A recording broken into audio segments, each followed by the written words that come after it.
Stanford University.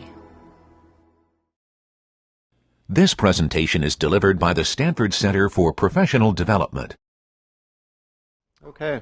Are there any procedural questions that we need to address before class today? One thing that is coming up is the first assignment. And so let's talk about that for a second. And so that's, I think, in 2 weeks from now, that first assignment will be due. We'll learn about patentability searches next week. And then 1 week after that, 6 days after that, that patentability search and analysis will be due. You need to have an invention soon. You can't do a patentability search without an invention. If you do not have one, I think the first thing that I would recommend is to try to find a friend here in class or a classmate that will, you can kind of split up the invention that you bring to class. Maybe one of you does a system and the other does a method, something along those lines, or different components of the same product. If that doesn't work, I do have a handful of projects that I can grab from on campus. The problem with that is that sometimes there's a little bit of a delay between getting you to interview them and understanding and bringing you up to speed on what that invention is, and then being able to hit the assignment deadline in 2 weeks. And so I strongly recommend working with a classmate on another invention that's already kind of captured. Today we're going to learn about capturing an invention, and so being able to kind of grab that and understand what that particular invention is and be able to put it down on paper. Is there anything else before we start today? Yeah. For this invention, we're going to be doing a patentability search, and then what if that search turns out that your invention is already patented? Does that mean we can not then use that for a provisional patent? Yeah, so great question. And so I'm not going to be grading you on the patentability of the invention. And I'm not going to be grading you on, hey, you wrote a provisional application on something that wasn't patentable. But what I will want to know when you write the provisional is, hey, I know that this other patent is out there, or I know that this other disclosure is out there, and I've chosen to ignore it for this particular assignment. And that's totally fine, that we just kind of bend reality for this class. But I need to know that. And so when you are moving forward, I don't think of this as two different topics for these two different assignments. I actually want you to choose the same topic. Like, I want you to choose the topic that you're going to write a provisional application on for that patentability assignment. And again, you're not being graded on how patentable your invention is. It's really, have you done the right steps to actually figure this out? All right, we're going to go ahead and start. Proper subject matter, enablement, best mode, and I'm going to sneak in utility requirement, was actually a topic that in the book shows up in chapter 4. And in the end, at the end of class, we'll actually walk through a demo on how to capture an invention. We have the disadvantage that I can't see your desk, and so I can't see any of the gadgets that you guys have. If we don't come up with a better gadget, we'll use this coffee mug. But if you have something that is a cool little gadget that you've purchased recently and you have with you today, show me, and we could use that to capture an invention.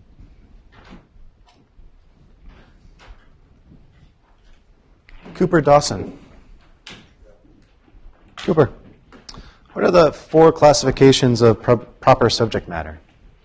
Estimate the traditional and mental requirements of usefulness, novelty, and non-obviousness. So those are the requirements, but in terms of, there's kind of 4 general categories that proper subject matter that we fall into. Not the requirements, but more along the lines of there's kind of these categories of types of inventions. Manufacturer. Yeah, awesome, thanks.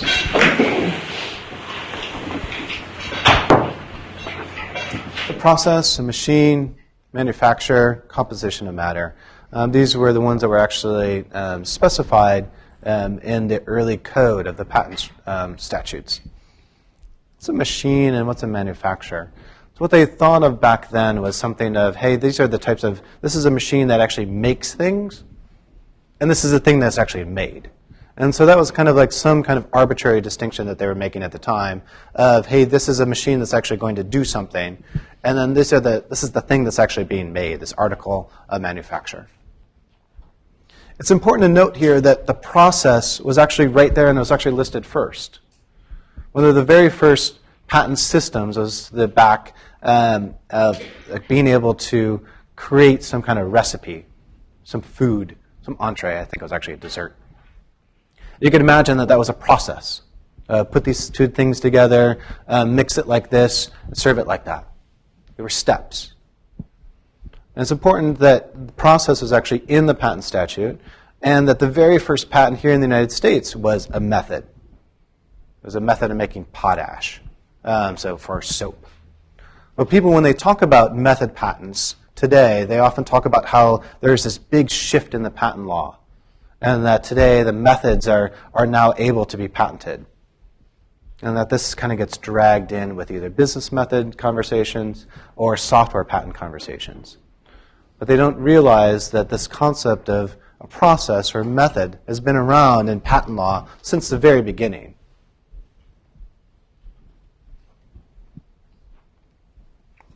Justin Ellis? Is Justin Ellis here? Clay Hines? Yeah. Clay, what are the facts of the Chakrabarty case? And so what kind of was set up? Like what was who were the parties and what were they arguing about? They were arguing whether you could patent a method for making the new bacteria. Tell me a little bit about that bacteria. What did it do? It was something for like cleaning up oil spills or treatment of oil spills. And I think the arguments against it were that you couldn't patent life. And the arguments for it was that it was a novel process to make this bacteria, and it was something that wasn't naturally occurring. Awesome. That's perfect. Thank you. Chakrabarty had filed a patent application for a genetically engineered bacterium. It was capable of breaking down crude oil. Obviously a pretty significant invention if this works. Big oil spills being a major problem. The U.S. Patent Office, under the direction of the Commissioner Diamond at the time, this is where Diamond v. Chakrabarty comes from, rejected the claims on the bacteria as not proper subject matter because it was life. What was the outcome? Andrew Kessler? They ruled that it was you could patent it because it was not naturally occurring. There was some man-made. It was a man-made product, basically, and it wasn't the Supreme Court's decision whether or not to encourage genetic engineering by allowing this to be patented. That's something for Congress to decide later. That's a perfect explanation of the holding. That human-made microorganisms can qualify, and that, more importantly, like what was the boundaries of what the Supreme Court can do and what Congress can do. That's exactly right. Thanks, Andrew. Amy Lamb? Amy. So there's two different cases out there, the Park Davis case and the General Electric case. A process for isolating natural substance can qualify as proper subject matter, and a claim on substantially pure tungsten is invalid as not being proper subject matter. These things seem like they're opposite. How is this actually, how do you reconcile these two cases in your head? So I think in the first case, it was decided that it could be patentable because it was something that was commercially useful. I think in the second case, they said that since tungsten can naturally be pure, you can't patent like the pure tungsten. Maybe you could patent the process of making it pure, but pure tungsten itself is natural and shouldn't be patentable. What if it actually wasn't? So what if tungsten didn't actually occur in a pure form? Would that be patentable? I think to me, then that would be a similar case to the first one, where if it were commercially useful and you had a process of extracting it and making it pure. Well, but your answer focused on a method. Mm-hmm. What if, so I'm trying just to patents this new element, and it doesn't actually occur in nature. Would that be patentable? I mean, the element, I guess, whether or not it's pure and impure is still a naturally occurring thing, so no. Yeah, so it gets kind of tricky in terms of like, all right, well, these are just atoms that are coming together with a bunch of other things that are circling around. And so when these things come together, is this thing naturally occurring or not? What's focused on here and like the opposition of these particular cases and how you could reconcile them is this method of actually making it. And so again, we're actually focusing on kind of methods, not the actual structure or the element itself. And so in this particular, these two seemingly opposite holdings, it's coming down to whether it's the method or the actual substance. And because you can argue that this thing could occur in nature, that this is just an element that could actually happen, whether or not it is actually happening, it could happen. We're not going to allow that particular element to actually be patented. But the fact that you have a unique process to getting that or purifying that, we could patent that particular process. One thing to keep in mind here is that typically when you file a patent application, you would file it with both the system claims and the method claims.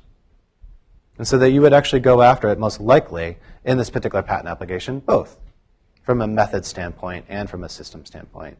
And we saw that with the Chakrabarty case, that there were a couple of different inventions there that they were going after in that particular patent application. Thanks, Amy. I want you to take a few minutes now, turn to one of your neighbors, and think about what is software, and should it be patentable? Right here is Babbage's analytic engine. Is that software right there? I didn't really get the software.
All right.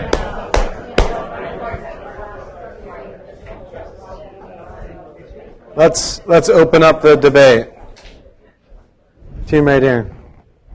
We believe that What is software? Who's our CS student in the room? I know there's like 2 or 3. Yes. What's software? Anything processing information. Okay. What's that thing right there? Turing machines. Yeah, I think it's actually, well, according to the internet, that was Babbage's analytic machine. So one of the first computers.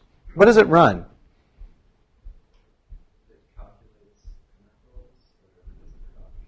Based on what? It's an input that you give a bunch of numbers. It's like a punch card. Like AX to whatever. Yeah. So it's like a calculator, right? And it's doing something. It's kind of doing, it's software in the sense that it's running something and taking, what was the answer that you gave? Processing information? So it's processing this punch card as the input and coming up with some kind of output. Doesn't really look like software, but that's what it is. So what was the answer? So what is software, and should it be patentable? Software is a processor method or a system that enables you to do some particular unique thing, and therefore, because it's a method in a system, therefore it's patentable. Okay. And in case of that, we were saying that the process that machine carries out would be patentable as software, but the machine itself is a machine, which could be like a different utility patent on the machine itself, on how it carries out the process. Sure. This gets a little tricky, right? Because we're now doing software the hard way. We're doing it in hardware. We got actual levers moving around. But I use this because I think it's actually useful to think about, like, well, what is software? It's ones and zeros, and it's moving levers around in some ways of actually being able to do something with a machine. Who else here who has heard of the anti-software patent movement? And what is that? What is the foundation of that? Anyone? Yeah. Just in one person that I talked to, because software builds so much on previous software in a lot of cases, there's a group, the open source group, if you will, that believes you should leave it open for anyone else to build on without complicating rights, I guess. What's the argument against that? Who could argue against that? Well, since software is actually building upon something else, then it shouldn't be patentable. Yeah, it's the same for any invention. Right? I mean, it doesn't matter if it's mechanical, electrical, nuclear, chemical. Like, we're standing on the shoulders of someone before us. I think one of the other arguments is that, well, maybe it's easy to do. And we need to think a little bit about that, are the incentives right? I actually like that argument a little bit better. In terms of software is really high on the abstraction layers. This is really like, hey, we have this machine, and now we could very easily ship software to make this machine do different things. And we could just fiddle around with a couple lines of code, and the machine could actually do radically different things. We don't actually have to go in there and reconstruct those levers and to shave them off or to move them around or put different levers in. That we could actually make the machine do things a lot easier. And because that ease of which we can reprogram the machine is so low, then maybe that makes this thing not as patentable. When people talk about kind of the anti-software movement, they talk about this ease, that we don't need to be able to incentivize this, that it happens naturally anyways. And I think that there's a lot there. And to a huge extent, I agree with that. But we're going to talk a little bit about what is software and how do we actually distinguish it from everything else. So what's a piece of software that you're familiar with? I have a question. Sure, go ahead. I thought this, given the inherent meaning of patents, of the social contract we have, and the fact is, one question is, how much time is spent in software litigation?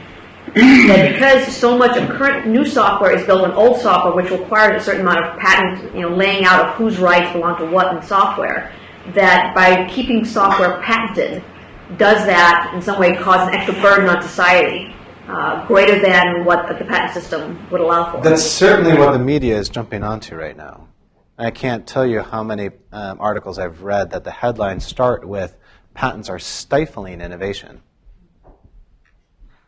Stifling. I mean, that's the word that's chosen there. Not encouraging, but pretty much the exact opposite. Stifling.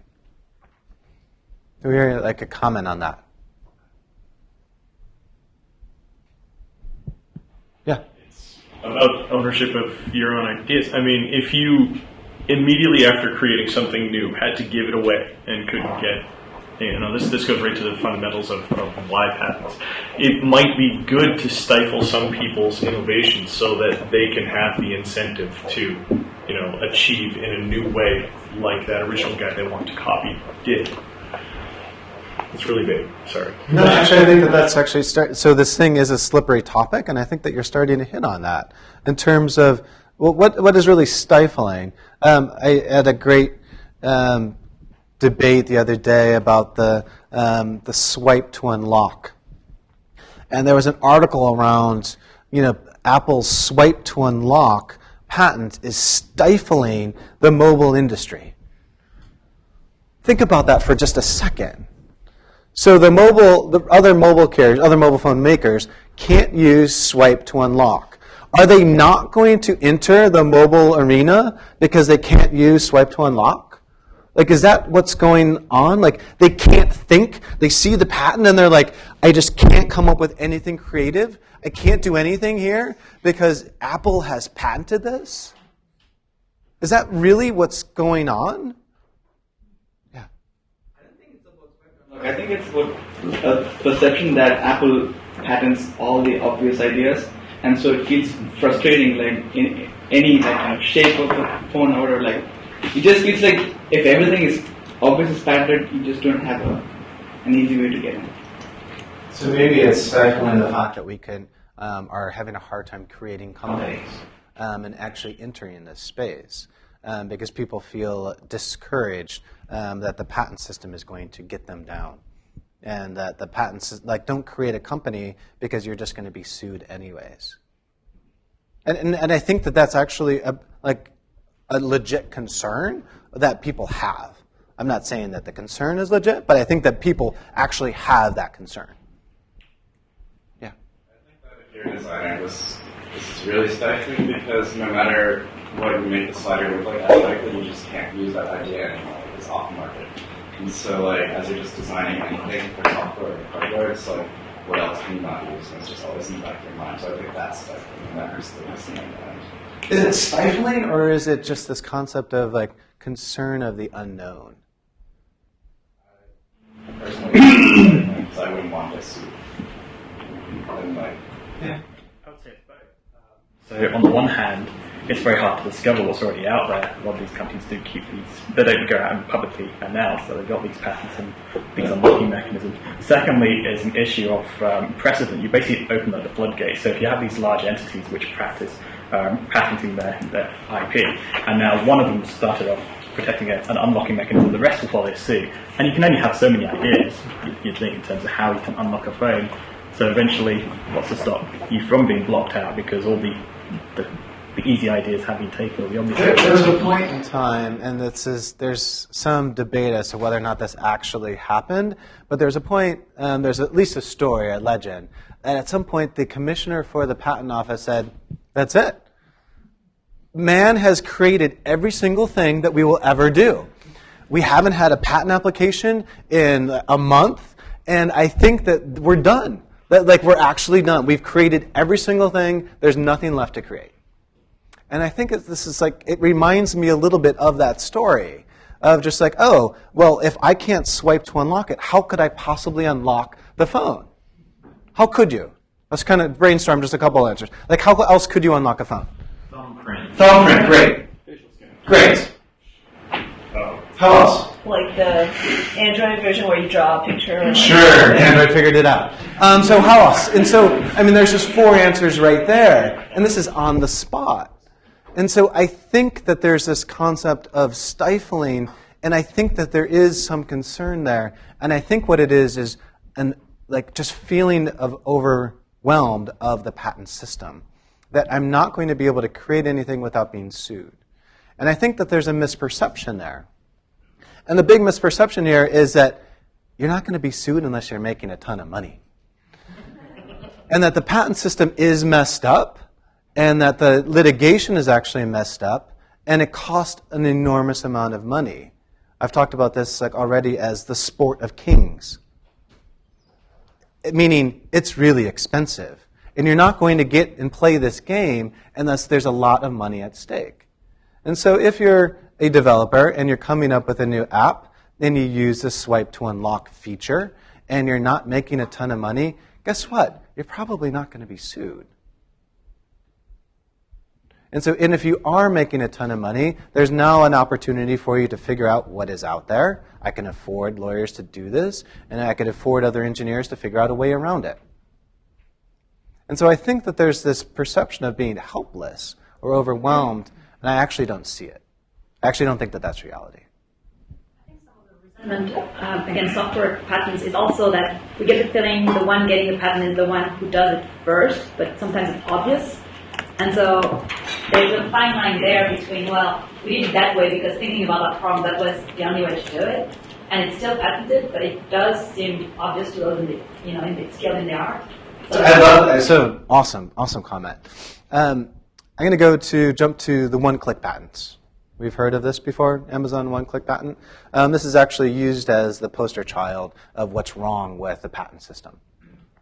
Jeff Bezos came up with this as a way to make sure that people didn't abandon their shopping carts. That when we moved to the internet and e-commerce, right in the beginning of e-commerce, we used this concept of shopping carts because that's what people were used to. And we would walk around the virtual store loading up our shopping carts and pushing these electronic shopping carts until we got to the end, and we would look at it and be like, oh my God, it's $156. I really don't want to pay for this. And they would just click close, and then that was it. Amazon lost all of that business. And it's a lot different than if you were to go around Target loading up $156 worth of stuff and actually get to the checkout line, and then you'd say, oh my God, I can't believe it's $156, and then just abandon the shopping cart. You wouldn't actually do that. There's a social pressure there that if you get to the checkout line, that you're actually going to go through with the checkout. And so Jeff realized that, all right, so what we need to do is capture that instantaneous, I want this, and make that purchase happen right then and there. That was the problem. Solving it was relatively easy once you understood the problem. That the 10,000 lines of code to insert a cookie and to have a database and to create that transaction and to process that transaction as soon as you hit one click, click that button once, that was relatively easy. And so I think that coders often jump on the fact that, well, I could have done that. But you didn't. And he was the first to do it. And so I don't quite get the concept of, well, it was easy to do, and so it was obvious, and so therefore that person shouldn't be able to have a patent on it. This particular patent had a bounty for a very long time to be able to knock it out, to find some piece of prior art that came before it. And that bounty stood at somewhere on the order of $50,000 to $100,000 for a very long time. No one's claimed that. And everyone yet still hates that patent. And it still stands today. It's gone back to the patent office 9 times and been re-examined, and it still stands today. That there was something there that he came up with that was brand new. And we could look at it, and we could take the rest of the lecture time today and code it. And we could probably come up with a rudimentary working version of it. It's not that hard. And so I think we're going to talk a little bit more about this next lecture, but the concept of, is it hard to do, being mixed and confused with, is it obvious to do? But thanks for the comment. I think that that's actually a major point of confusion. I understand that it might have not been obvious at first, but for 17 years, no one can use that.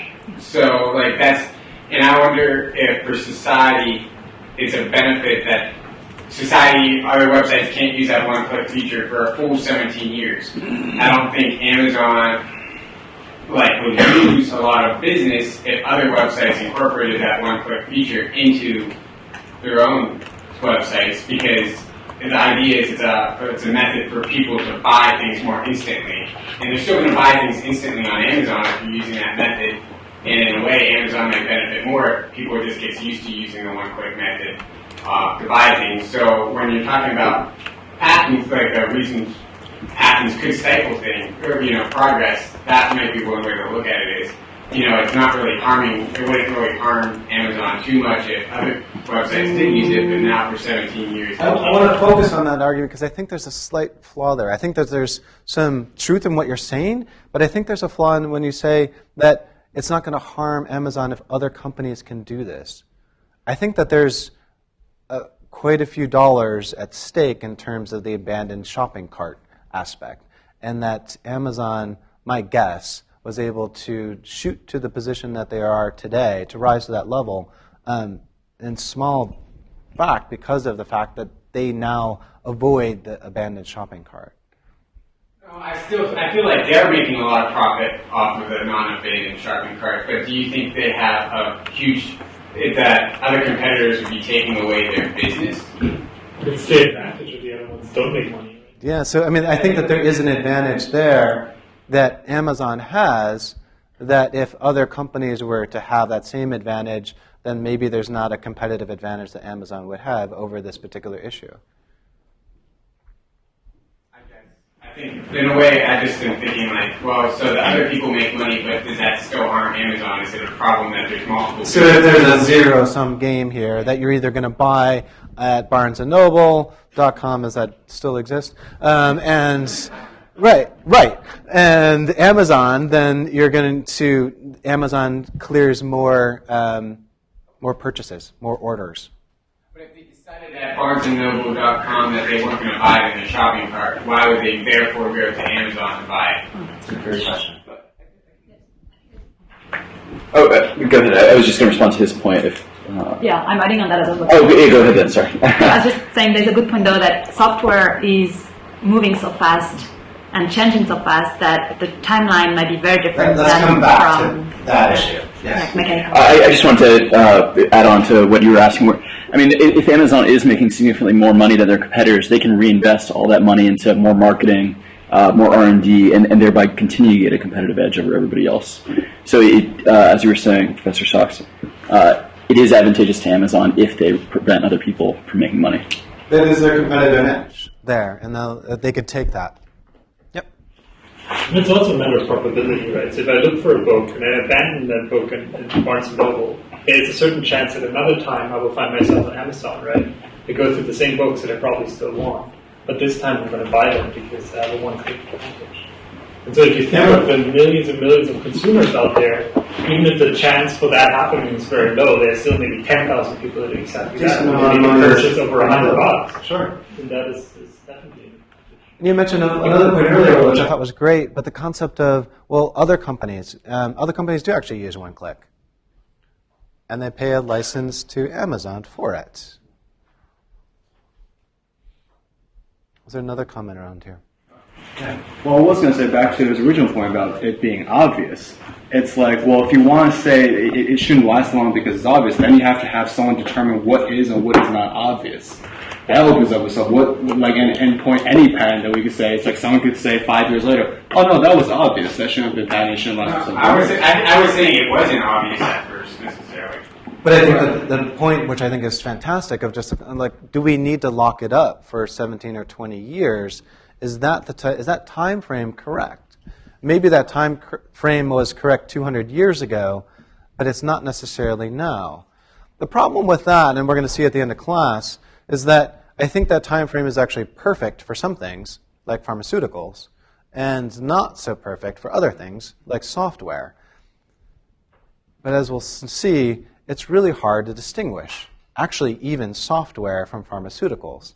We could see this right now, or just think about, how could that possibly be? But I'm going to show later on in the class that you can look at something in terms of a method, or in terms of a method of using it, or a method of making it, or the actual thing itself, or the device. And we could frame it in all of those different ways. And if you can frame an invention in a bunch of different ways, then how are we possibly going to categorize them? And we need to categorize them if we're going to give them different terms.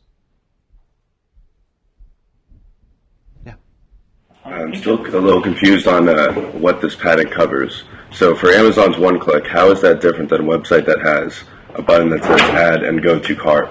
Or like a website that has a cart that can only store one item but still stores your information separately, because the one-click doesn't have anything to do with storing your shipping information. Yeah, so we're actually going to talk about kind of that concept of abstraction layers to figure out what that does cover.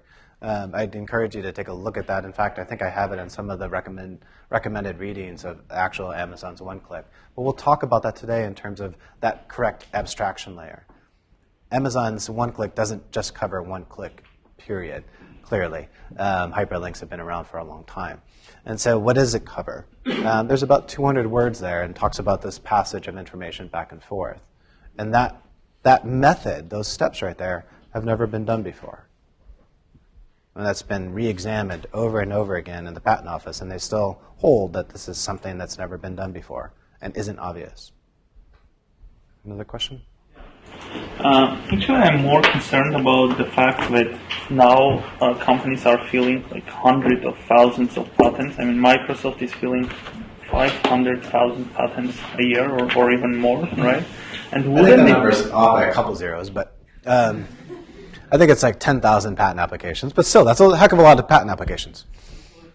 Like 500,000, as I remember. From Wikipedia, it was like first several companies, IBM, Microsoft, and they are doing like 10,000 only. Those are typically total on the order. IBM might have 20,000 patents, but those are ones that are still enforceable over the last 20 years. I'm not saying that those aren't incredibly large numbers. No. If it's wrong, then my point doesn't make. Yes. So could it be that companies are just using a strategy of, because you're trying to design software that's extremely user-friendly, you want to cover the spectrum of anything that is what obviously allows someone to either log into a system or like the swipe to click thing, and just acquire a chest of any range of like obvious things so they can use it in future. The one flaw there is that of obvious things, and if it was so obvious, then we have a requirement for that. That we say that it's actually not obvious. That is actually one of the requirements. And so if this is just obvious changes or obvious ways of doing something, then that wouldn't be patentable. But I think what's interesting there is that a lot of companies can now actually see a lot further than others. That they could see this coming. That why would we need to unlock our phones? And why would we need to do that in software? Why couldn't we just do that in hardware? That we would be passing these things around, and we'd want this because this is now such private information. There's so much there on our phones, from email to photos to other things, that companies can see that this is going to be a problem way ahead of other companies. And that, they may be there first and see this problem and then patent it. And that, I think, is both a problem and just fine. That if this is a company that can see that and have that vision, then they're out there ahead of everyone else, and that they could stake that ground. And I think that that's okay. Right. So how about the point of like, we might have said on also observing something that's naturally occur, like a natural phenomenon. So isn't how a human being interacts with a system, isn't that maybe a new discovery of how a human being would ideally want to interact with a computer? I think that's a great segue into the next couple of slides. So hold on, we're going to get to something just along those lines.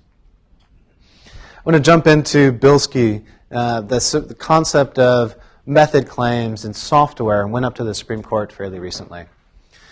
And this was the particular claim that went up to the Supreme Court, a method for managing consumption risk costs of a commodity, initiating a series of transactions, identifying market participants, and initiating a series of transactions at a second fixed rate.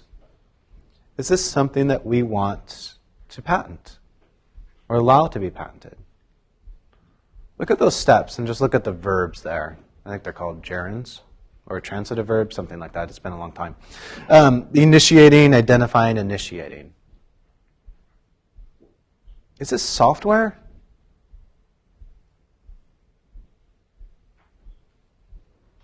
Is this a system? Is this a device? What is this? Is this a method? I mean, it's a process, right? I mean, this should qualify generally as a process. So if this is a process and the statute says processes are okay, then should this be patentable subject matter? Regardless of whether or not it's obvious, regardless of whether or not it's been done before. Should we even allow something like this to go through and to get a patent? The courts have really struggled with this issue. The solution that they've come up with is this machine or transformation test. Is the process tied to a particular machine? And does the process transform an article or information about an article into some other kind of information? And when you look at the machine or transformation test and then you look back at this claim, I think you'd say that it fails those. This isn't tied to a particular machine. One of the Supreme Court justices actually had the phrase, "There isn't anything here that I could drop on my foot." And I think what he was trying to say was like, there's nothing tangible here. There's no invention here. But is that what an invention is? That's something that you can drop on your foot. And when we're talking about software and we're talking about methods and processes, is this the kind of thing, if this was brand new and no one had ever done this before, which, by the way, people aren't arguing that this wasn't brand spanking new. They're arguing whether or not this is even something that we should allow to be patented. Is it patentable subject matter? And that the courts have struggled with, is this too abstract? And I think what they're trying to grapple with is that is this something that it's too far away from what we think about when we think about inventions and technology? What was likely the background of the person that came up with this? Economist. Economist. Not necessarily the background that we think about when we think about inventors. That's just naturally. Is there any economists in the room? Do you take offense to that? No. So just generally, like that's not necessarily the profession that you think of when you think of an inventor. Is that any less likely than an economist could come up with an incredibly groundbreaking idea to save a ton of money or to reduce an enormous amount of risk? And is that the type of thing that we would want to file and to be able to protect as an invention? Yes. I mean, if you turn that into a computer software, then all of a sudden it is patentable, right? Because this is almost like, what software companies like Bloomberg is built upon. So how would you change this into something that would be looking a little bit more like software?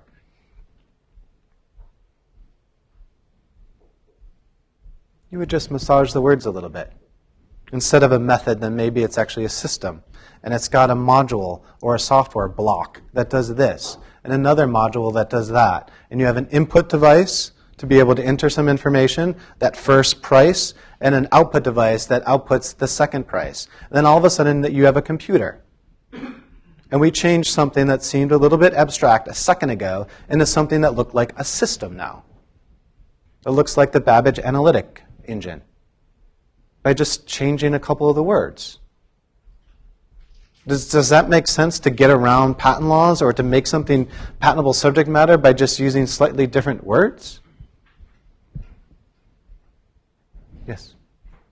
Well, I think what's maybe important about that is, as it stands, you could implement this on a computer, on a server that automatically gets the price. And so by forcing it into a single, you're narrowing it a little bit, rather than saying, I patented trading stocks, to something a little more narrow that then is appropriate to give me some protection, but still enables the rest of the market to operate.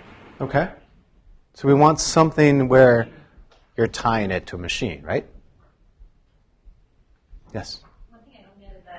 One of the basics of patents is that it's a social thing, right? We protect your ideas so that you're encouraged to have new ideas and new inventions. Why don't we want something similar for abstract ideas that can be beneficial to society exactly in the same way? I don't have a good answer for you. I think it's a fantastic question. Why wouldn't we want things that's from economists. Why wouldn't we want to encourage economists to be inventing? I don't have a good answer for that.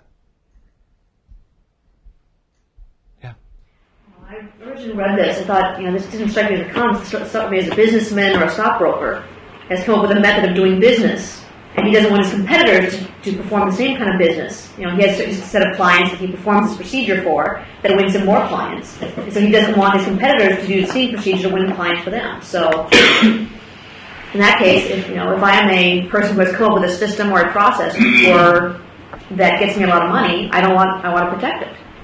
So in that case, I think, yes, it's highly patentable. Anyone else? Yeah. This isn't really relevant. This kind of goes back to the first lecture. But typically, when we talk about economists inventing, the incentives are such that they actually want to use a trade secret. Because if someone knows what you're doing in your trades, then your advantage is gone, even if someone else can't do it. And so it's somewhat of a moot point, I guess. But maybe this was something that didn't actually fall into the trade secret realm. It was very easy to figure out and very easy to reverse engineer. And so that this particular competitive advantage didn't work very well as a trade secret. It's most likely what happened. But then we go back to this concept right here of whether or not this is actually patentable subject matter depends on how we phrase it. That first word, a method, versus a system. And now there's modules to do these things and inputs device and output device rather than these particular verbs. Right now, this is actually the state of the law. That depending on what words you're choosing, you can make this thing look like a method that is actually patentable subject matter, a method that's not patentable subject matter, or a system that's doing just fine. And so patent attorneys are running around trying to play these little clever tricks to be able to kind of make something look like something else. I talked about earlier a pharmaceutical looking like software, and I'm not able to actually distinguish between the two. This is what I'm starting to talk about. And you're going to be able to see this clearly by the end of lecture. That you could actually, the way that you frame something, the way that you call out what's actually going on, could be a method, or it could be a system, or it could be something in between.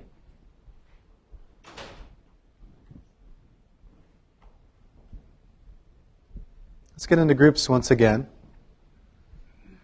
Why do we even have categories of patentable subject matter? Going to your question earlier, why aren't we encouraging these things? Why not grant property rights over all sorts of new things? Basic research. What about sports moves? Turn to your neighbor, and we'll have a debate in a few minutes.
All right.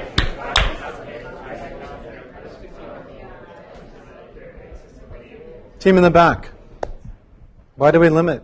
Why do we have categories? Thinking that one of the reasons is because you don't want to allow everybody to be litigated all the time. So if you were to allow everything to be patentable, you basically couldn't allow anyone to do anything because there'd be a monopoly over each individual item. Like, for example, a sports move. So let's talk about sports moves for a second. So sports moves shouldn't be patentable subject matter? Hakeem Olajuwon's Dream Shake, and the fact that he's been holding like summer camps for athletes for like $50,000 a week, and he did that with LeBron James like last summer. In the summer, Amari Stoudemire was training with him.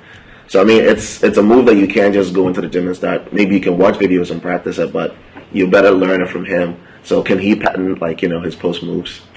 And we think that, I mean, what do you think? I think he should be able to. I mean, it's named Someone after else. him. Yeah. I mean, it's so hard to prove that that wasn't already done once before. So there's an evidence issue there, but should it be patentable subject matter?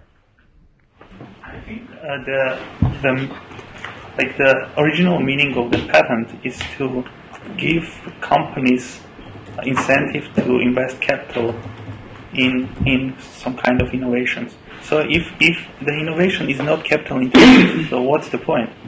And for society, it's not good, I think, to have such kind of limitations. So there's this tie of capital intensiveness, which maybe helps support that why we need strong patent laws for pharmaceuticals that take $1 billion to create, but not so much for, say, sports moves that just take a little bit of time, in the gym. Who else? We were talking a bit about personal freedom, and if you start patenting the way the human body moves or something, you can start to get really into personal freedom, someone patented so I can't do this move. It seems like a whole other level of infringing on just personal ability. Sure, they kind of walk, they do the moonwalk without, infringing Michael Jackson right there. You didn't get that on tape. That's awesome.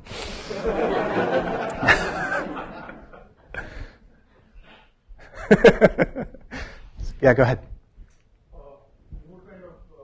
Create too many restrictions, and in case of sport moves, it would become a lot predictive if you know that you patent a particular move and the opposing team just cannot play that. It'd be unfair, right? But and also, sports moves is not something that you can control. I mean, if you're going to get tackled by somebody, your first instinct is to do something, and if someone's going to sue you every time you do something like that, get tackled. Yeah. Sure. Yeah. Well, in the case of sport moves, like in professional cycling, there can be very advanced research into how the human body moves. And then once you see the optimal, or a research team discovers what would be an optimal riding form, they can design a bike around that and then patent the bike, and then nobody else can use that advantage. In which case, they patent the only way you can use the sport move. They don't actually patent the sport move itself. But now you can't. Is that okay now that it's embodied in some kind of tangible form that you could drop on some judge's foot? Do we want that to happen? Do we want to be able to have sports teams be able to patent stuff? Do in that sense, but every sport, every professional sport, the governing body has rules on the types of technology you can use, so that you can't really even advance it. I think you guys are going to be a little bit surprised. U.S. Patent 5616089, issued in 1997. A method of gripping a putter, comprising the steps of gripping a putter grip with a dominant hand, placing the non-dominant hand with an anterior wrist portion over the dominant hand behind the thumb of the dominant hand, resting the middle finger in a particular place, pressing the ring finger in a particular place, pressing the palm, and then actually kind of swinging this thing. It's an issued patent. And when I was actually looking for it, I had a hard time because I had to go through all of these other methods of putting that were patented. how does golf still exist? We talked about being unfair. We talked about like sports collapsing. We talked about, like we shouldn't be able to do this. How does golf still exist? Almost impossible to check whether, how do you check? You can't go and inspect every single game to see whether... You don't have to. You just have to see who wins and watch the tape. It's not that hard to figure out if someone swung like this. You got it right there on tape. You don't need to sue the losers. We want to sue the winners. And the winners show up on tape. Show that you have a material loss because somebody is using your idea in order to know. And that was kind of the point that was being made earlier of just like, am I losing something because someone else is actually able to use this? What are my damages there? What would be your damages?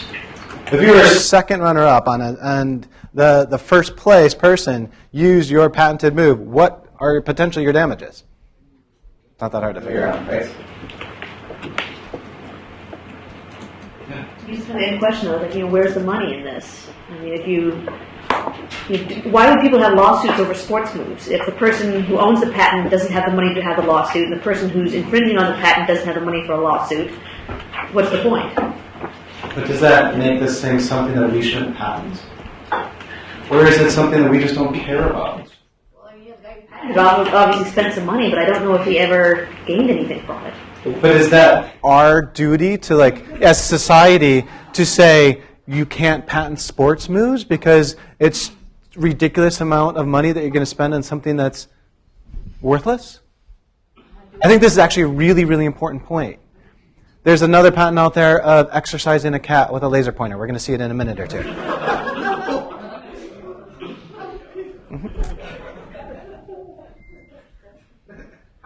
So, ridiculous, right? Absolutely ridiculous. But do we care as a society? Should we say that these are things that are not patentable subject matter because this is ridiculousness? That somebody didn't independently just come up with that grip because it works best for them, and they didn't know. I don't think Tiger Woods goes looking through patent catalogs. In all seriousness, how do you know? How do you enforce that? How do you enforce it, or how do you allow it to go through? I think those are two different questions. Well, I guess both. How do you enforce it? I think it was just my answer earlier of you watch the tapes of people who won. But I think how does the patent office know whether or not this is actually new and unobvious? They don't really know. They're doing their best to figure out, and they're saying, I've never seen it before. There was a patent that went through the patent office a few years ago. There was a 3M patent attorney that wrote a patent application, I think on his 7-year-old son, on swinging sideways. And that the patent was sitting on a swing and pulling one chain and then pulling the other chain. I think I'm going the wrong way. And then swinging sideways. And the patent office was kind of at a loss because what they know how to do is research on printed documents. And so they're looking through the printed documents and they can't find any evidence of someone swinging side to side. And the patent went through.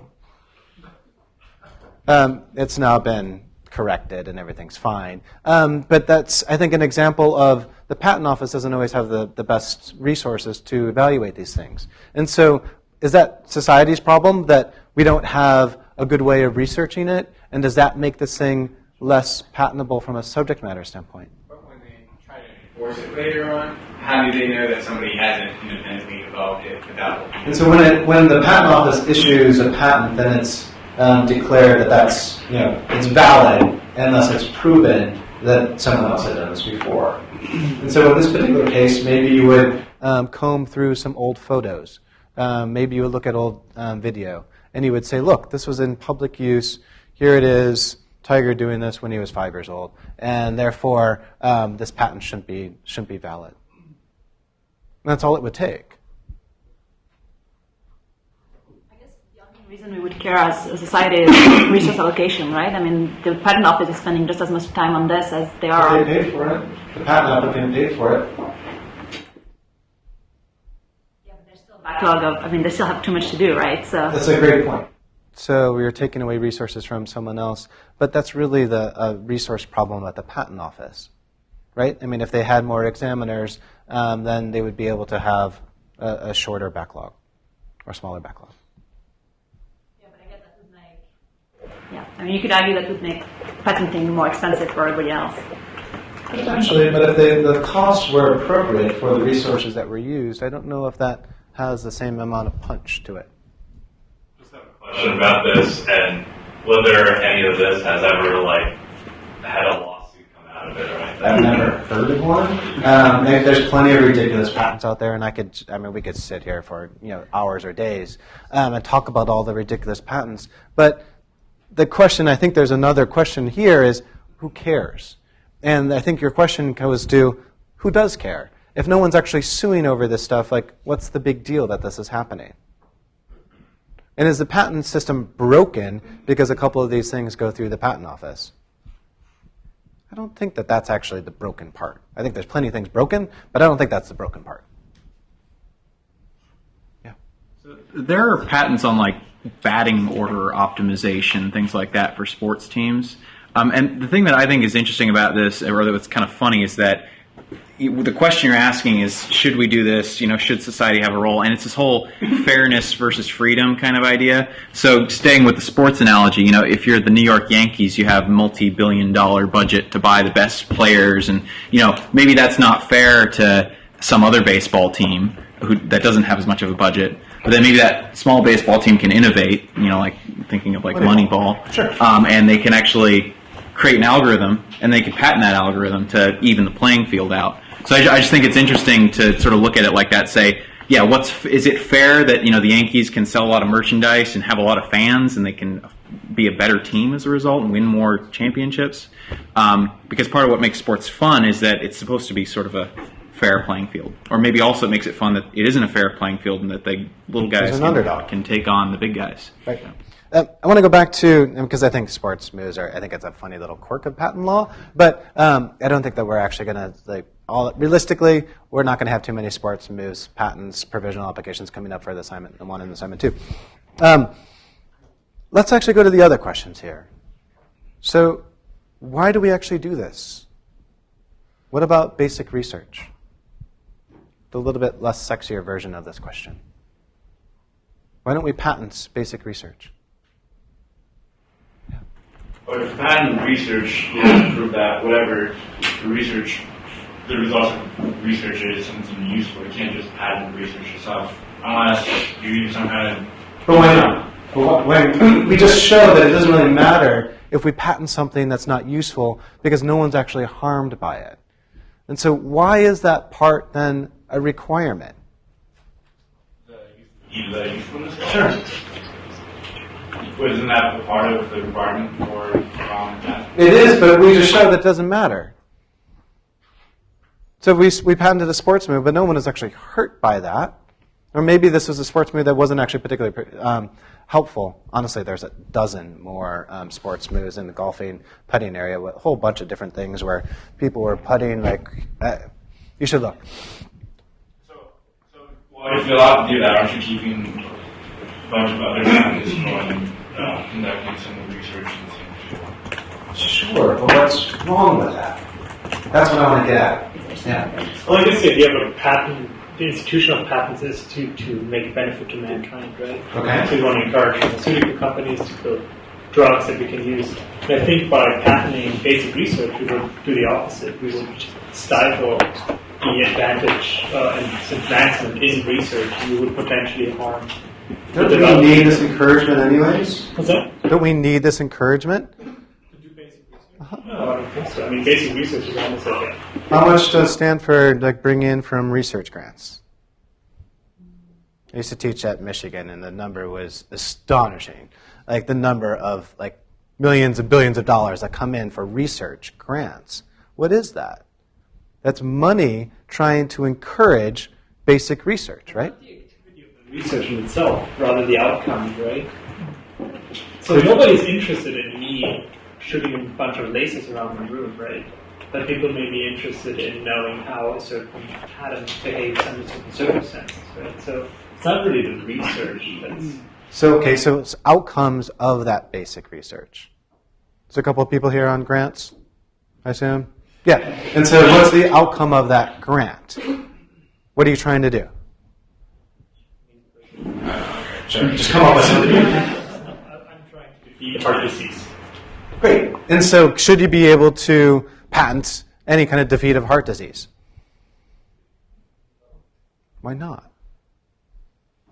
Because I want other groups to have the same opportunities and possibilities. What's going on here? Yeah. Patent a solution to heart disease, but I think the reason that you can't patent basic research is that it's not a process, machine manufacture, or a composition of matter. Maybe it's too early. Maybe what we're trying to do with the patent office is to actually bring these great ideas into something of an embodiment, some commercialization thing, product, service that society is actually going to benefit from, which I think is like the sprinkling of or combination of a bunch of answers here. And that there's a phase where, hey, we're going to do some basic research in this area, and then at some point we're going to say, all right, we need to start thinking about actually commercializing this research and this thought, these theories. And at somewhere along the way, we've decided to say, this first part, federal grants. That's how we're going to encourage it.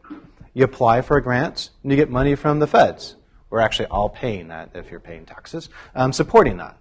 The other way that we're encouraging it, the second half of this, the second stage, is by doing patents. Why not just have grants for the whole thing? I read an article fairly recently. I think it was Wired magazine. Why don't we just have grants? Why don't we just have X prizes for everything? What's that? Translational grants. So there are. So in some ways we are doing a little bit of that. Why not more? Why not have an X prize essentially for every patent that we would otherwise issue? The incentive weeds at the end of the grant, right? You get money to develop it, but once you develop it, you're done. There's no money to be made. And so there's very little incentive to put any more than the amount of the grant into the development. So it's not actually getting... So it's actually not actually getting to society benefit. We want this society to benefit, and at the end of a grant, you're left with money spent, and maybe you have some basic research done. You get a patent, and now you have some kind of competitive advantage that you can now turn into something to be able to sell a product. So maybe these things are different, and maybe we actually did get this right.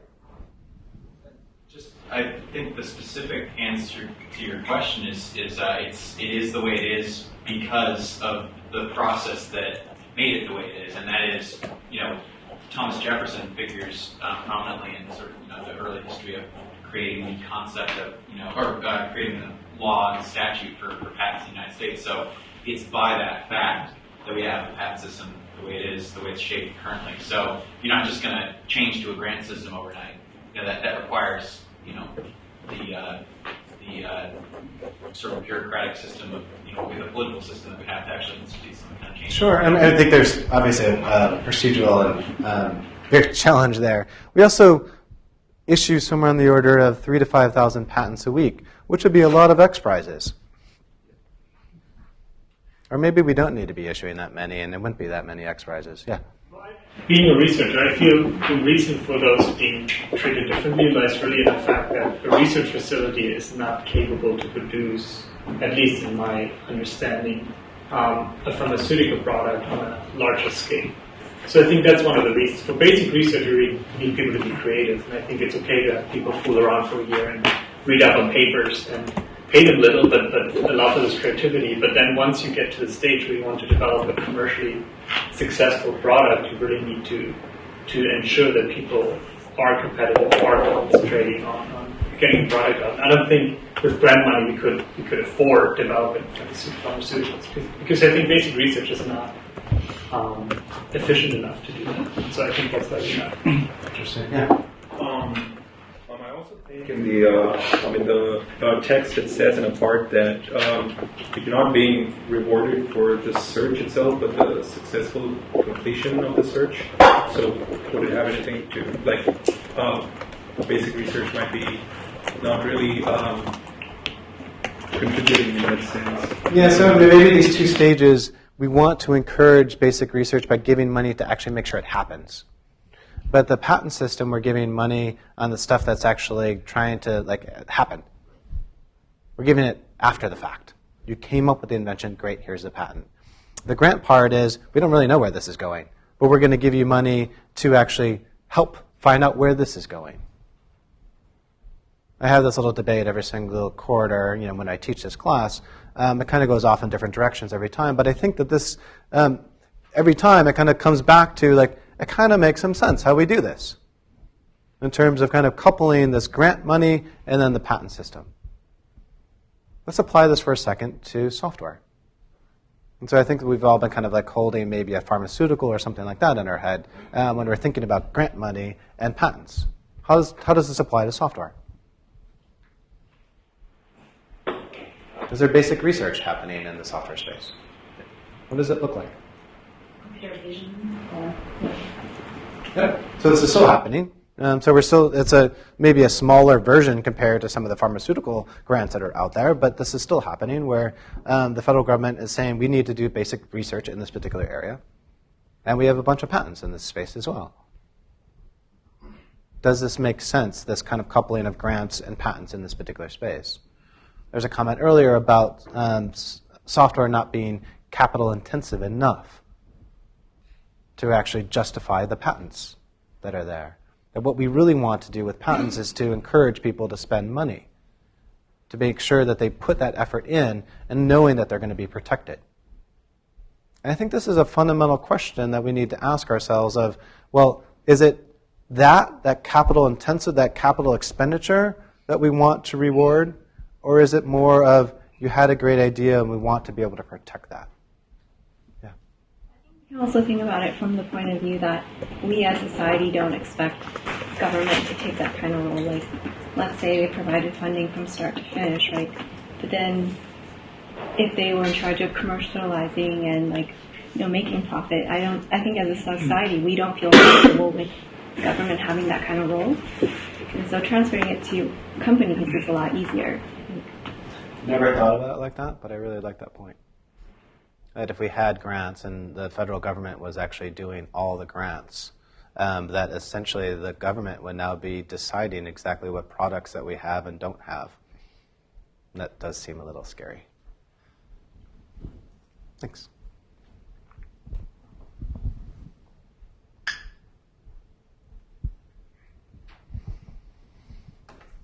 Nikita. Nikita Magada? Manuel Roche? Yeah. Well, the enablement requirement is really one of the requirements that determines whether something is patentable or not. And the idea is that from the written description, someone trained in the art should be able to make it trained. Yeah, okay. Someone trained in the art should be able, from the description, to actually make this product or use this information without intensive additional research or undue experiments. Perfect. Why do we have this? I think the idea was to make sure that it's not overly broad statements and claims you make, so to make sure that it's specific enough to actually make the information useful. There's another reason there too. Why else might we have this? There's a perfect answer, by the way. Prevent people to formulate or write their claim to such a way that nobody else would understand it. So to make sure it's actually enabling someone to use it. Sure. This is actually part of the agreement, the contract that we have with the government and society. That we say, all right, we're going to teach the world how to make this thing, and in return, we're going to have a little monopoly for a while. The monopoly isn't actually the most technically correct term there, but we'll just call it that for a moment.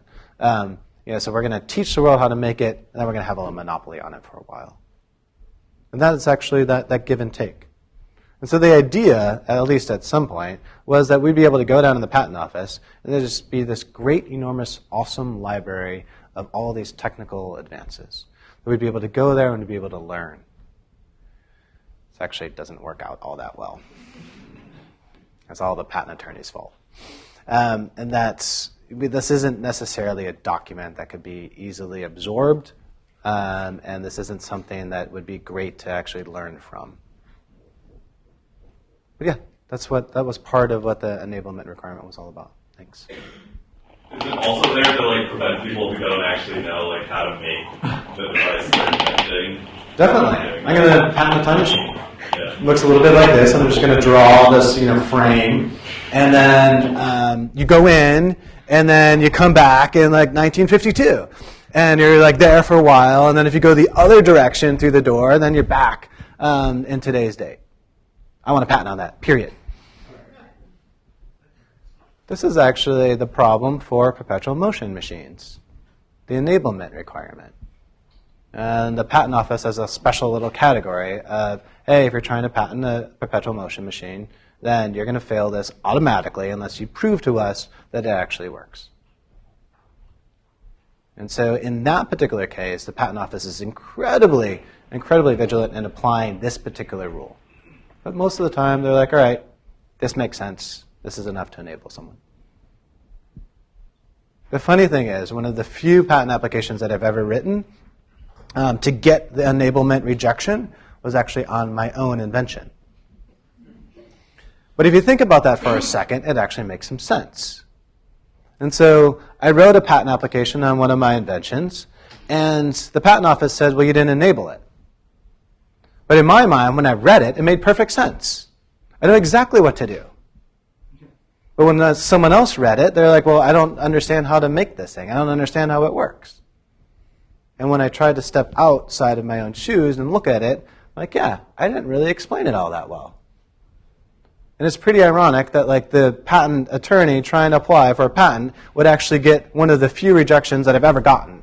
I mean, I've applied for 500 or 600 patent applications. I think 2 have been struck down for enablement rejection. One of them was on my own invention. But it makes some sense. And that's a good reason for inventors to at least collaborate with someone else when actually coming up with the description to overcome or to meet the enablement requirement. Is actually try to recreate whatever you say that you made to check that you actually wrote it out? We certainly don't have the resources. Okay, so does that only become an issue when there's some sort of litigation occurring? Typically, enablement comes up later on in litigation. But what I was trying to patent was actually pretty broad. And the examiner was ticked off that I knew how to get this thing in a pretty broad way. And the examiner was like, well, I don't know how to make it. And that's typically not the first rejection that they would pull. They would typically pull some piece of prior art because that's easier for them to do. But what I was going after was pretty broad. And this was the rejection that they used, and it was actually successful. Or I failed, depending on how you want to look at it. Since they can't remake it, and since often, let's say I'm making an electronic device, you don't need to show a circuit diagram, you don't need to show anything about diagrams and flowcharts, how does anyone actually know that you can actually create the thing? Again, this kind of comes up in litigation, so this would be something that the patent office isn't particularly well equipped to handle this issue, but it does get resolved.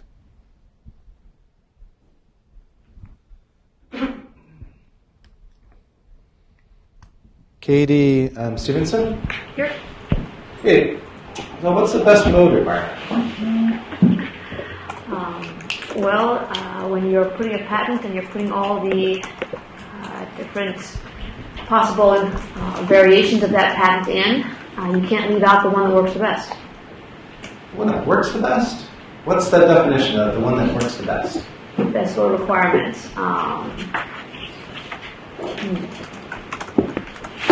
What if you just didn't figure it out?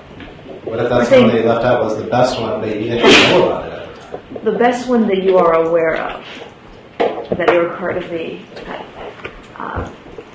basically to fail to How would they know that? The best one that the inventor is aware of. You're right, by the way. can't purposely leave out the key element in making it functional because then it violates your social contract of having a patent.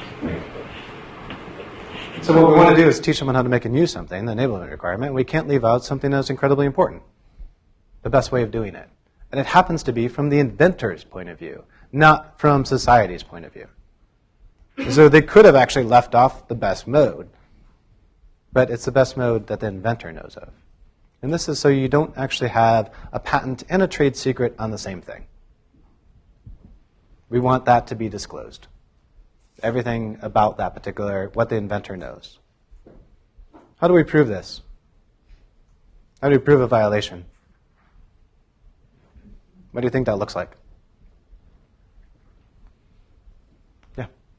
Say an inventor patents the product or whatever, and soon afterwards he comes out with a new product that she's going to do more efficient. If he just says, I didn't have that until after I filed. And that's a key point, that it's actually at the time of filing. You don't have to update that patent application. So what if the inventor just came out with that idea afterwards? You have to submit adjustments to your patent. No, actually you don't. You can't. You can't modify the detailed description, the enablement portion. You can't modify that. You can't add any new matter after it's filed. So how do we know this? Yeah. I think unless you document your own intentional wrongdoing, I think there's no way to. Yeah, it's really hard. We're actually looking for a smoking gun here. An email like from the inventor to the patent attorney that says, no, let's leave that out. That's really important. Let's leave that out. That's the kind of email that you would look for in a best mode violation.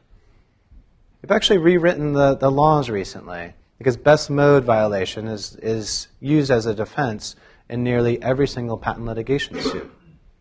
And it's really expensive to figure this out.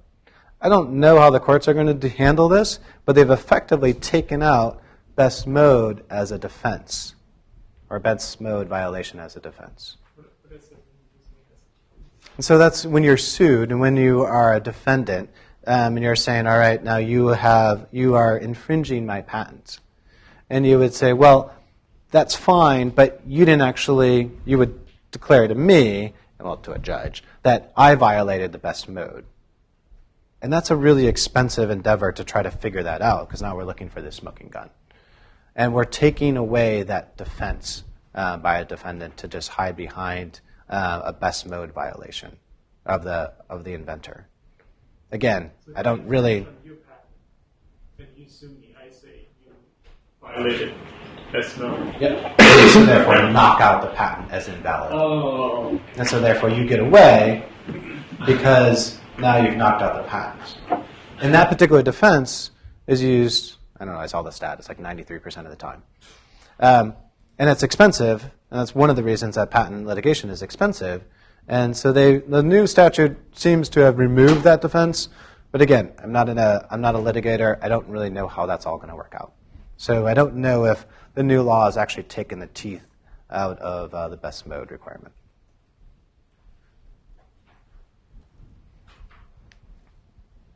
John Voorhees? John. So utility requirement is going to say that this thing that you've invented actually has some kind of use.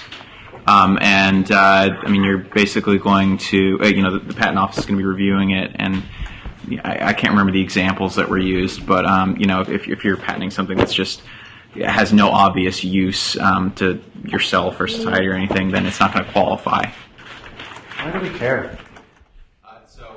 I would look at it from a practicality point of view, that if the patent office is already overwhelmed with, patent applications, then you don't need to add the useless patent applications. I would just see it from that point of view and say that it's better for the system to be more efficient. But then doesn't someone have to figure out whether or not something's useful?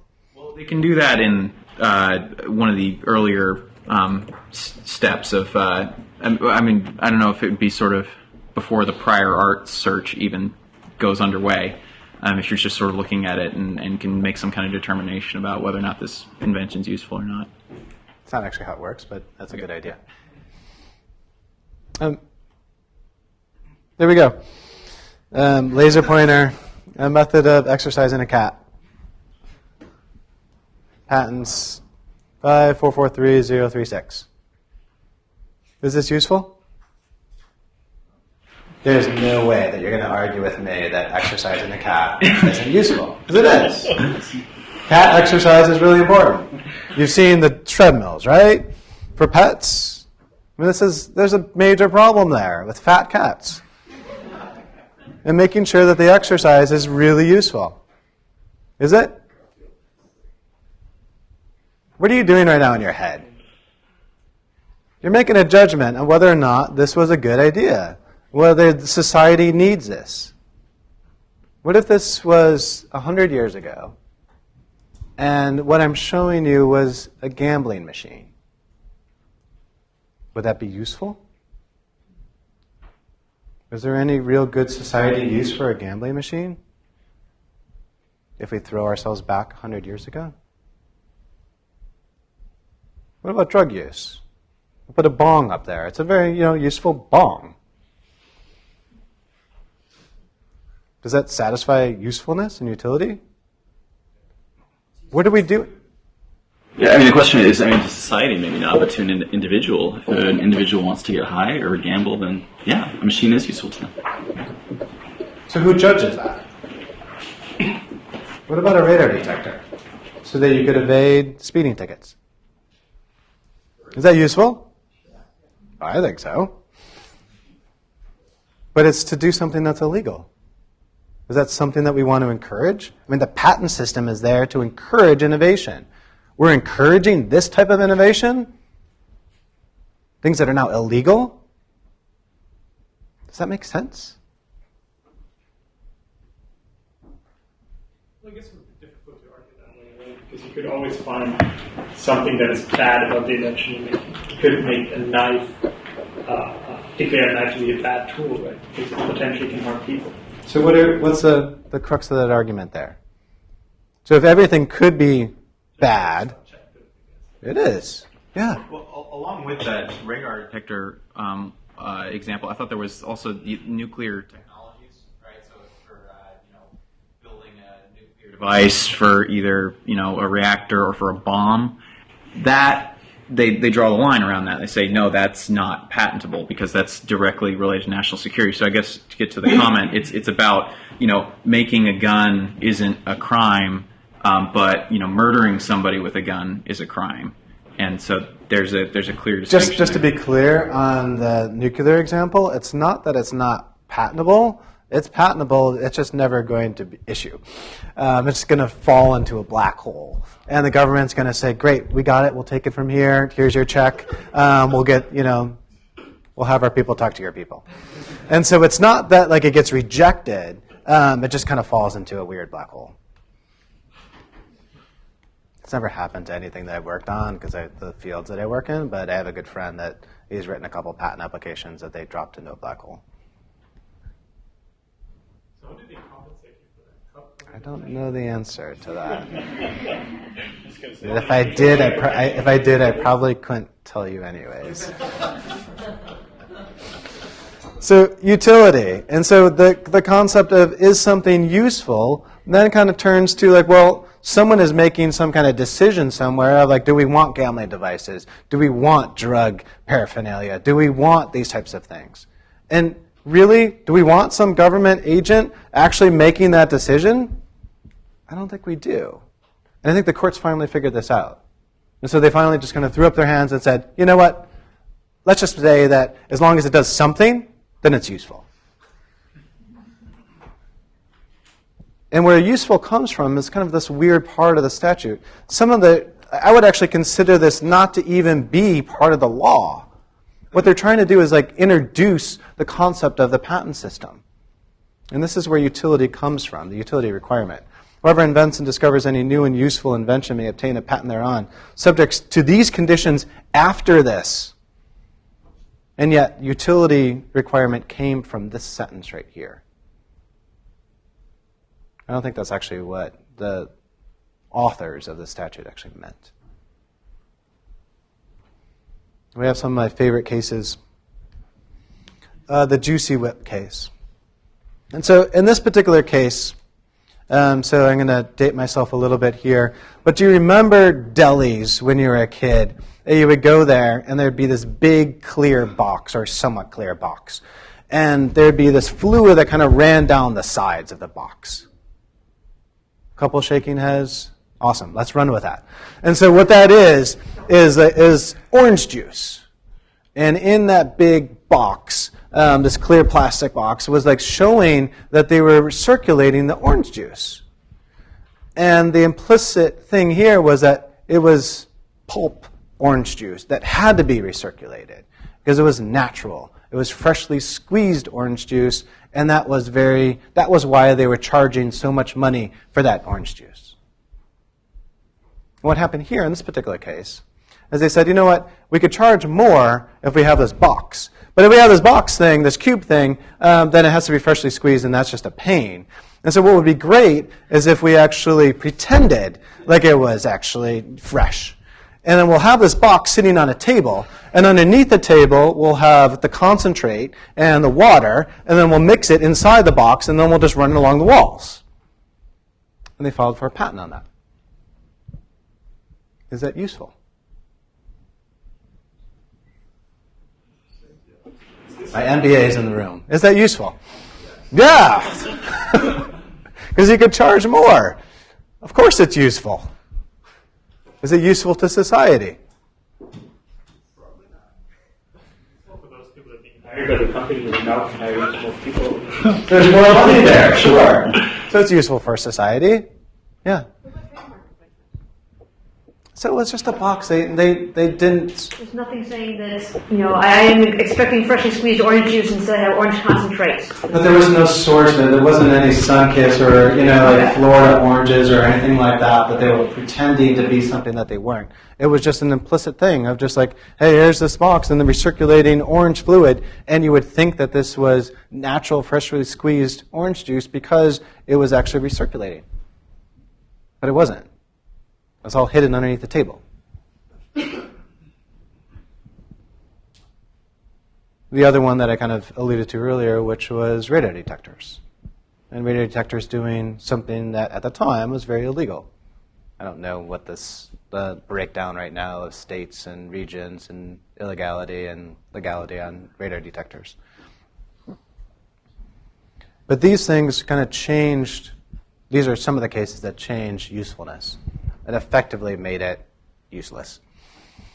That the utility requirement doesn't have the same kind of bite anymore. That as long as you come up with an invention, and an invention does something, then you're going to pass this utility requirement. And that's why I kind of grabbed this and pulled it into today's lecture instead of kind of confusing it with next week's lecture, is that I don't really feel that this has anywhere quite the stature anymore of novelty and unobviousness. But those are the three requirements, that something is useful, novel, and unobvious. And you need to know that, and you need to know that cold. That's one of the few things I want you to be able to walk away from this class with. But this usefulness thing, it's not all that hard anymore. So as a time of application, are you required to know how you want to apply the invention? Because maybe, as of the time, maybe when the radar detector invention came up, maybe that was like the only obvious way they were going to apply it. Maybe later on, after they filed the patent or when it was approved, they discovered a much more useful, helpful way that they could apply that same technology. So the patent, great question. So the patent, those claims aren't going to protect a particular use of it. They might, but they might be just protecting a method or they might be protecting a device. And the actual usefulness of that doesn't always sneak into that claim. And so the fact that there's another use that comes up later, those claims could still most likely protect that. But the thing that does get caught up now in utility is like you come up with some kind of, hey, we found this gene sequence. We don't really know what it does. Or we came up with this particular genetic material. We don't really know what it does, but we know that no one's ever done it before. And those types of inventions are going to still struggle with utility. You need to know something that you could do with it. It needs to have some usefulness when you file.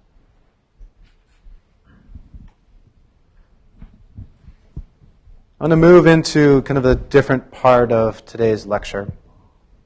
And I want you to start to think about what an invention is all about. And what we're going to do here is understand, I want you to think about abstraction layers. This right here, what is this? 2 words. It's actually not words.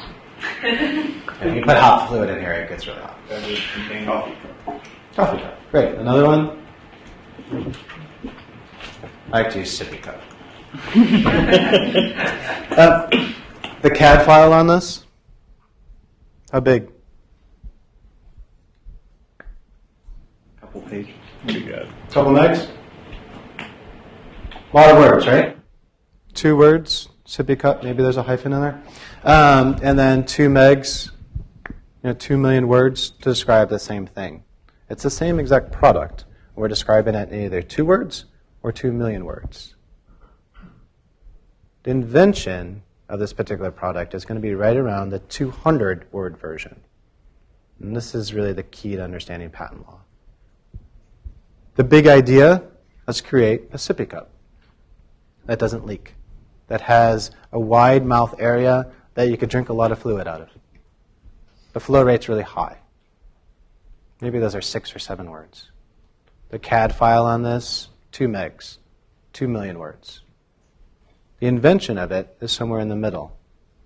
Let's think about this for one quick second in terms of big idea. Sippy cup.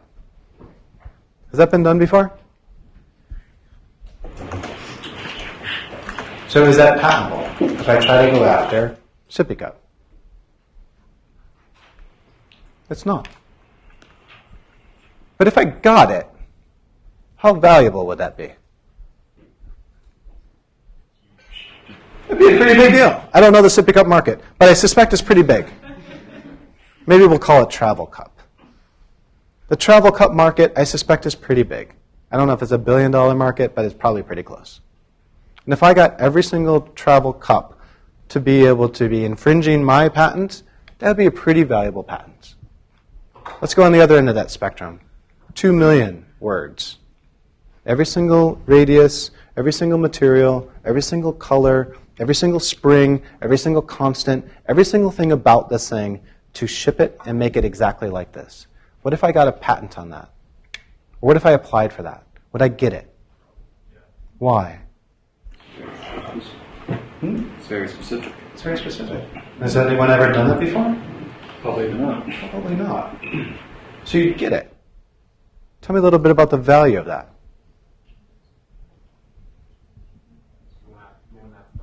Wouldn't be much. Why? Because another company can make a really similar product with a little slight tweaks in there. Slight tweaks. We get around it. This right here really, truly is the key to understanding patent law. When people talk about something as, you can always get a patent on something, they're right. They're talking about one particular abstraction level. When people say it's really hard to get a patent, it's really almost impossible, they're right. They're talking about one particular abstraction level. When they talk about patents being incredibly worth, like having a ton of worth, $1 billion, they're right. But they're talking about one particular abstraction layer. And when people talk about patents being absolutely worthless, they're right. They're talking about one particular abstraction layer. And understanding this is actually the key. If I were to say you're not going to use 2 words, and you're not going to use 2 million, but we're going to use 200, what might they be?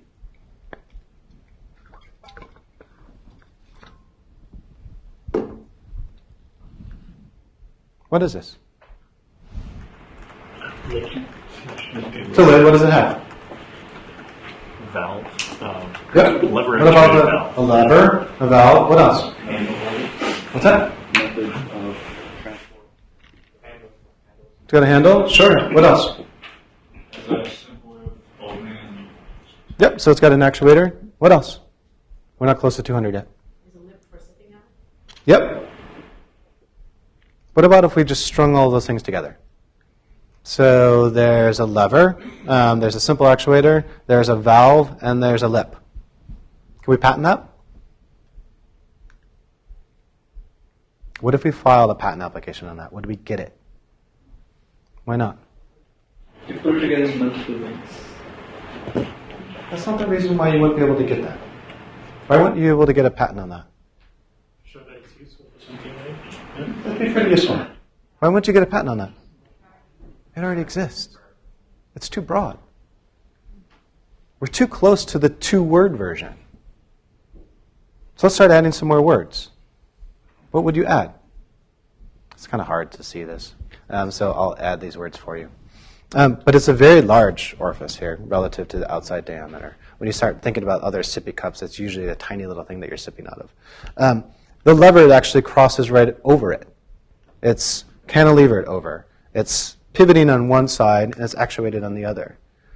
And that allows you to have the leverage to oppose this particular spring, which happens to be pretty strong, and it snaps back, and that's how it actually prevents the leakage, despite the fact that this is a pretty big surface area around this valve that allows a pretty large flow rate. How many words was that? 30 or 40. We're starting to get there. But at this particular point, would you get a patent? If I filed a patent application on that, would I get it? Possibly. What are we starting to do when we add more limitations, more words?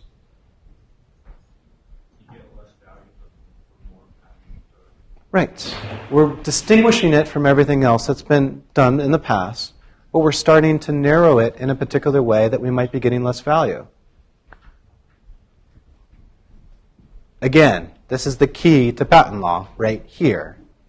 If you have something between the 2-word version that's not patentable but crazy valuable, the 2 million word version, which is not valuable but crazy patentable, you want to try to find something in the middle that actually is patentable and is valuable. What if I focused on this right here? It's a handle for a travel mug. And it's got a carabiner hoop. And then it goes off in an ergonomic fashion. And it has these particular divots to be able to cradle fingers. And it's got these holes drilled out of it so that it makes the handle lighter. Was that the invention?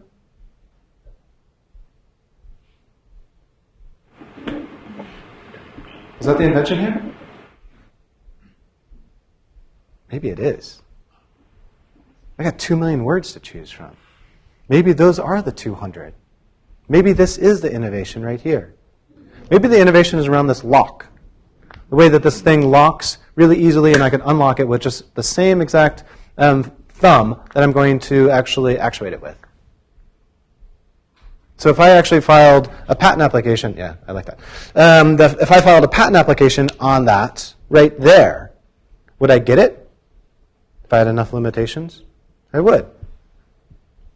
Is that what the invention is? Maybe it is. The key here is what I'm trying to tell you is that this is a product. And this product may actually have multiple inventions inside of it. And so if you're picking 200 words to just out of the 2 million that are here, then you might be able to pick different combinations that would cover different inventions. This is something that you guys are going to get wrong when you actually start moving down the path of coming up with your particular invention and capturing that invention and actually thinking about this and doing a patentability search. You'll get wrong several times. I've taught this class enough times.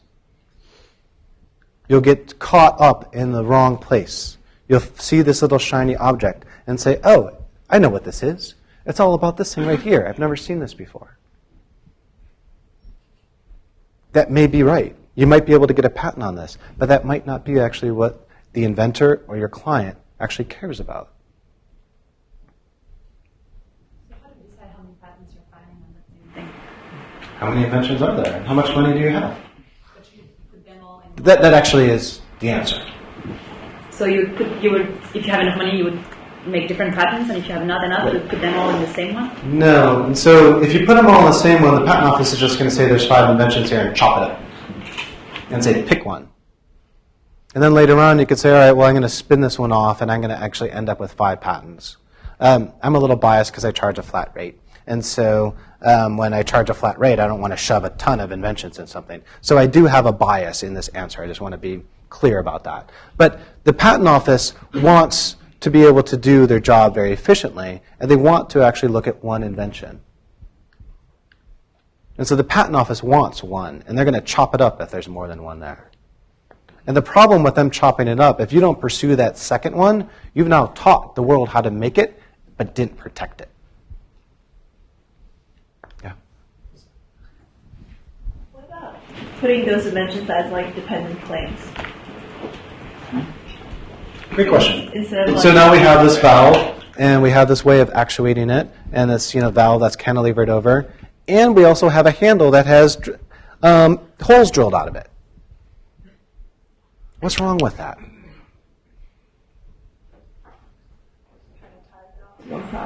Yeah. And so now we may be going after this right here, but it doesn't really actually have much to do with the valve, and it actually doesn't, we're not protecting it by itself. If someone takes this exact same handle and rips it off and puts it on something else, but they don't use this valve, then they wouldn't infringe. And so it makes sense to tuck some of the smaller ideas underneath this. Definitely. Things that are related to this, absolutely. But things that aren't related to this, it doesn't make sense to tuck underneath that same invention. Figuring out with the 200 words, the ones that are important, is going to be really hard. What I would start off with is what are the major parts that are here. I'd actually break this apart, and if I had more space in front of me, I would do that. There's a valve here, there's a spring here, there's a holder here, there's a cap here, there's an actuator here, there's a lock here. Mechanical engineers, we could figure this out. But I would do the same thing if this was a circuit. And I would do the same thing if this was a piece of software. There's no difference here that if this was a method. Here's a bunch of different steps. There's 10,000 lines of code here, but what I could do is abstract this into 10 different flowchart blocks. This concept of abstraction is the key to understanding how you're going to capture an invention and how you're going to search for one. Because now we're going to search for this combination of these pieces. And when we find this invention, which we undoubtedly will, we're going to go back to the invention and say, let's dig a little deeper. Did you find a valve that was actually circular? And it dropped down from the centerpiece, from an axis? Did you find a lever that crossed right over what you're actually drinking out of? That you could drink out of one side or the other side? These are some of the details that you're now going to add to your invention because you found at a high level. You found that 2-word version.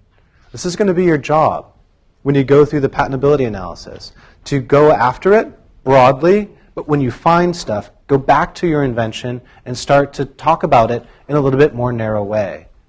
This is actually the key to getting a great grade in the patentability analysis, is to be able to iterate on what that invention is. I thought it was a travel cup. It turns out there were travel cups out there. So then I started thinking about the pieces that were there. And then I looked for those, and I found them. And then I went back to the invention, and I thought about it a little bit more, and I thought about these particular details. So I looked for them, and I found those. And I went back to the invention and said, well, is there one that has a lock to it? And I looked for it, and I couldn't find it. That's the invention. That process right there, how we capture the invention, and how we go look for it, and then how we come back and define it, that's really what patent law is all about. And I know I've said this now about a dozen times, but truly, that's what it's about. I'll see you guys next week.